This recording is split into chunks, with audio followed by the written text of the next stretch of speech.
Storage permission not showing. Hey everyone, welcome back to our channel. In today's video I will guide you on how you can solve if the storage permission is not showing on Android, so make sure to watch the video till the end. Maybe you're trying to play a certain game or open a certain app that requests you to enable the storage permission. Now whenever you open the app, you might actually get that kind of pop-up in which you can tap the allow or the OK option to go to the settings right from there and allow the permission. But if you don't get that pop-up and if you missed it, you can also do it manually by opening the settings app on your Android and going to the option right here known as apps and then tapping on it. From apps, if you look at the top right, you can see the three dots option, which you can just tap on it and then just tap on special access here.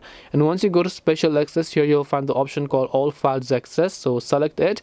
Now storage permission does not come in the name of storage permission, it comes in the name of all files access. So this is the access that you want to allow. Search for the app that you want to allow the permission and then turn it on, and then from there on you'll be able to fix the storage permission issue. This way you should be able to solve if the storage permission isn't showing. Hope this video was helpful. If you have got any questions, then feel free to leave them down below. Thank you for watching till the end of this tutorial and see you soon in the next video.